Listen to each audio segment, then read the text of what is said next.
नमस्कार। आप देख रहे हैं बोले भारत, यूपी की बात। मनीष के साथ में आपका बहुत स्वागत है। भारतीय जनता पार्टी को पहली बार हिंदी पट्टी के बहुत ही खास अहम राज्य बिहार में अपना मुख्यमंत्री बनाने का मौका मिला है। पिछले 25-26 सालों से बिहार में उसे दोयम दर्जे की पार्टी का दर्जा हासिल था, लेकिन अब उसकी पौ 12 है और पहली बार भारतीय जनता पार्टी ने अपना मुख्यमंत्री बिहार में बनाया है।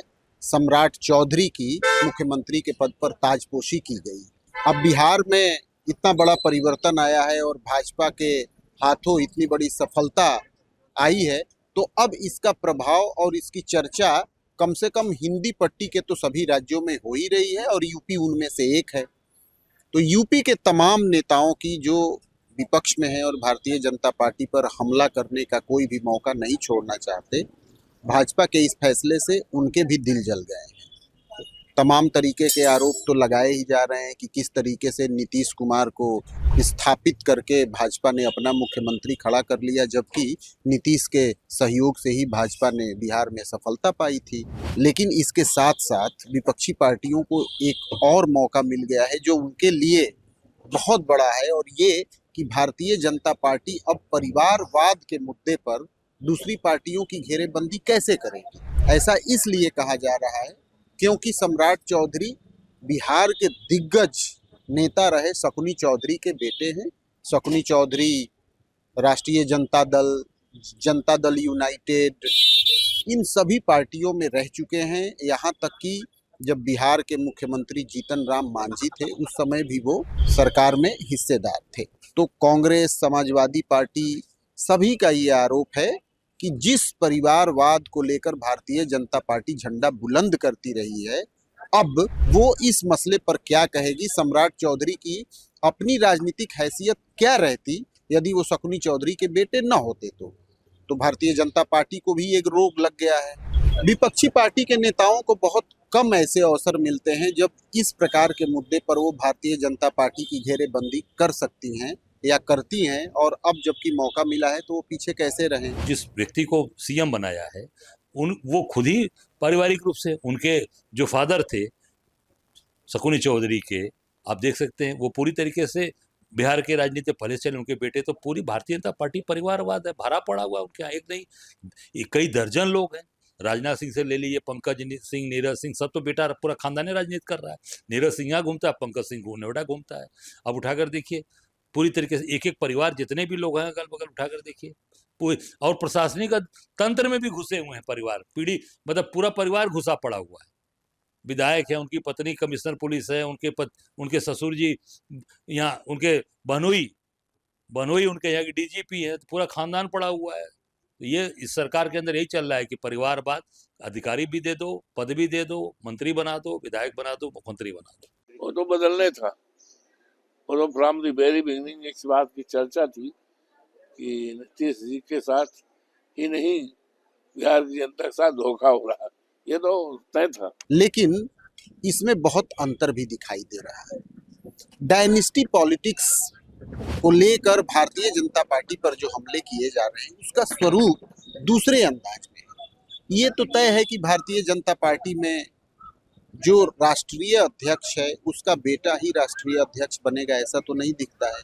लेकिन परिवारवाद से भारतीय जनता पार्टी भी अछूती नहीं। मसलन उसके अंदर परिवारवाद की जड़ें बिल्कुल भी गहरी नहीं दिखती है। किसी विधायक सांसद के बेटे का सांसद या विधायक बन जाना एक अन्य मसला हो सकता है, लेकिन दूसरे तरीके से देखें तो भारतीय जनता पार्टी भी इस रोग से ग्रसित तो दिखती ही है। मसलन भारतीय जनता पार्टी अपने सहयोगी दलों के साथ उसने जो एनडीए को फॉर्म किया है उसकी पार्टियों को जरा ध्यान से देखिए, उसमें कौन कौन है। बिहार में भाजपा की सहयोगी पार्टियां जो कि केंद्र में भी उसके साथ मोदी सरकार में हिस्सेदार हैं और सहयोगी हैं, उनमें जीतन राम मांझी की हिंदुस्तानी आवाम मोर्चा है। इसके अलावा चिराग पासवान की लोक जनशक्ति पार्टी रामविलास है। ये तो दो बड़ी सहयोगी पार्टियां हैं। इन पार्टियों का क्या हाल है, क्या असर है। जीतन राम मांझी की बात करें, जीतन राम मांझी खुद मोदी सरकार में मंत्री हैं। उनके बेटे संतोष सुमन बिहार सरकार में मंत्री थे, हालांकि अब तो नई कैबिनेट बनेगी। उसके हिसाब से उनका स्टेक देखा जाएगा। लेकिन संतोष सुमन वो व्यक्ति हैं जो अपना विधानसभा का चुनाव हार गए थे, लेकिन उनको मंत्री बनाने के लिए एमएलसी बनाया गया। जीतन राम मांझी की बहू, दामाद सभी ओहदेदार हैं।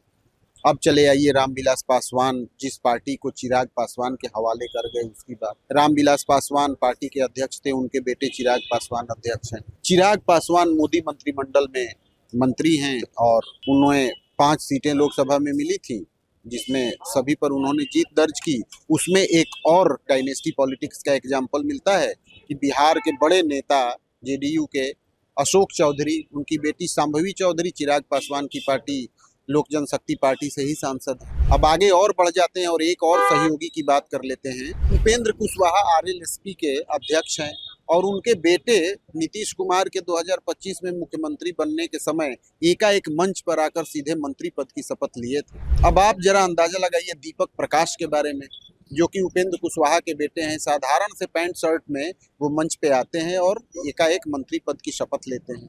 तो इसको क्या कहा जा सकता है? भारतीय जनता पार्टी के अंदर भले ही डायनेस्टी पॉलिटिक्स के रूट्स बहुत गहरे न दिखते हों, लेकिन जिन पार्टियों के साथ मिलकर वो राजनीति करती है, वहां तो वही स्थिति दिख रही है जिन स्थितियों के लिए वो भारत की अन्य विपक्षी पार्टियों पर आरोप लगाती है और उसके घेरेबंदी करती है। अगर ये डायनेस्टी होती कि भाई मुलायम सिंह के बाद अखिलेश यादव और अखिलेश यादव के बाद उनकी बेटी, लालू यादव के बाद तेजस्वी यादव, तेजस्वी यादव के बाद उनके बच्चे, तो मैं मानता कि ये डायनेस्टी पॉलिटिक्स है, ये एक तरह से वो है।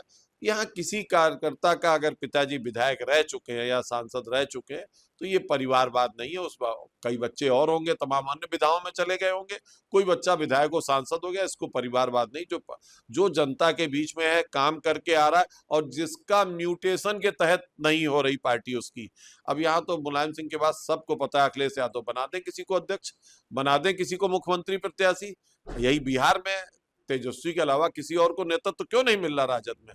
तो जाहिर सी बात है कि सम्राट चौधरी के मुख्यमंत्री बनाए जाने के कारण भारतीय जनता पार्टी को भले ही सीधे तौर पर ये आरोप न झेलने पड़े या इससे उसे इतनी पीड़ा और असहजता न हो, लेकिन ये तो तय ही दिखता है कि चाहे बिहार हो, अब उत्तर प्रदेश की ही बात कर लीजिए। उत्तर प्रदेश में भारतीय जनता पार्टी की जितनी भी सहयोगी पार्टियां हैं उनका क्या हाल है। यूपी में भारतीय जनता पार्टी के सहयोग में 4 अहम पार्टियां हैं, निषाद पार्टी, सुभाषपा, राष्ट्रीय लोकदल और अपना दल सोनेलाल। इन चारों की क्या हालत है? राष्ट्रीय लोकदल में अजीत चौधरी अध्यक्ष थे, उनके निधन के बाद जयंत चौधरी उसके अध्यक्ष हैं। निषाद पार्टी संजय निषाद ने खड़ी की और उनके बेटे ही सांसदी और विधायकी का चुनाव लड़ते हैं। सुभाषपा के अध्यक्ष ओपी राजभर हैं, योगी सरकार में मंत्री हैं। उनके बेटे अरविंद राजभर और अरविंद राजभर कई चुनाव लड़ चुके हैं, 2 चुनाव, उन्हें जीत नहीं मिली है। अरुण राजभर राष्ट्रीय महासचिव हैं। क्या इन दोनों के अलावा किसी तीसरे के हाथ में सुभाषपा की कमान जा सकती है? ये तो संभव नहीं है। सोनेलाल पटेल ने बसपा से अलग होकर अपना दल का गठन किया था, उसकी अध्यक्ष उनके निधन के बाद अनुप्रिया पटेल हैं जो केंद्र सरकार में मंत्री हैं। तो अनुप्रिया पटेल के अलावा क्या अपना दल सोनेलाल की कमान किसी अन्य व्यक्ति के हाथ में जा सकती है? बिल्कुल संभव नहीं है। तो भारतीय जनता पार्टी अन्य पार्टियों पर परिवारवाद का आरोप जरूर लगाती है, लेकिन यदि सूक्ष्मता से देखें, उसकी पॉलिटिक्स को देखें, तो वो भी इससे बाहर नहीं है। और यही वजह है कि सम्राट चौधरी जैसा कोई उदाहरण सामने आता है तो भारतीय जनता पार्टी की घेरेबंदी होने लगती है। खैर, अभी यूपी का विधानसभा चुनाव आने वाला है और उसमें बिहार में जो कुछ भी हुआ है उसका असर भी यहाँ देखने को जरूरी मिलेगा। किस रूप में देखने को मिलता है इसकी हम भी प्रतीक्षा करें, आप भी प्रतीक्षा करें। तो यूपी की बात मनीष के साथ में आप मेरे साथ बने रहे, इसके लिए आपका बहुत धन्यवाद, शुक्रिया, नमस्कार।